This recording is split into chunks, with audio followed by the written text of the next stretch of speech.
Amazon Web Services and graphics processing units for processing. Local, RAM memory, hard disk, SSD storage. A choice of operating systems. Networking, and preloaded application software such as web servers, databases, and customer relationship management. The AWS technology is implemented at server farms throughout the world and maintained by the Amazon subsidiary. Fees are based on a combination of usage, hardware, operating system, software, or networking features chosen by the subscriber, required availability, redundancy, security, and service options. Subscribers can pay for a single virtual AWS computer, a dedicated physical computer, or clusters of either. As part of the subscription agreement, Amazon provides security for subscribers' systems. AWS operates from many global geographical regions, including 6 in North America. Amazon markets AWS to subscribers as a way of obtaining large-scale computing capacity more quickly and cheaply than building an actual physical server farm. All services are built based on usage, but each service measures usage in varying ways. As of 2017, AWS owns a dominant 33% of all cloud, while the next two competitors, Microsoft and Google, have 18%, 9% respectively, according to Synergy Group.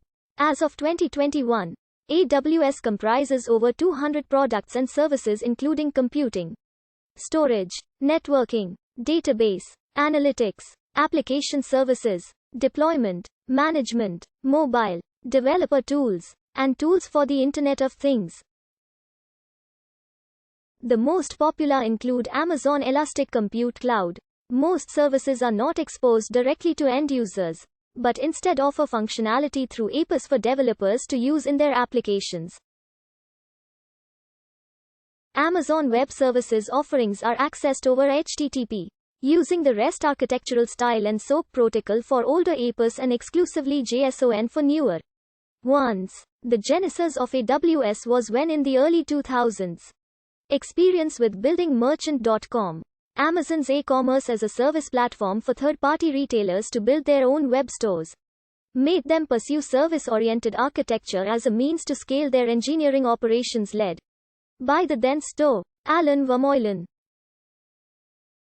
Amazon.com Web Services, managed by Colin Breyer, consisting of a few disparate tools and services, was announced in July 2002, and over 100 applications were built on top of it by 2004.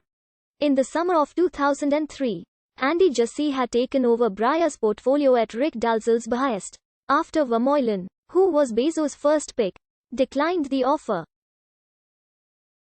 Jassy subsequently laid down the vision for an Internet OS, after noticing multiple teams flag infrastructure primitives as the key impediment to shipping software applications faster, in dealing with unusual peak traffic patterns, especially during the holiday season. Migrating services to commodity Linux hardware and reliance on open-source software already had Amazon's infrastructure team, led by Tom Killalea, Amazon's first CISO, run their data centers and associated services in a fast, reliable, cheap way. By fall 2003, databases, storage, and compute were identified as first set of infrastructure pieces that would form the basis of an Internet OS.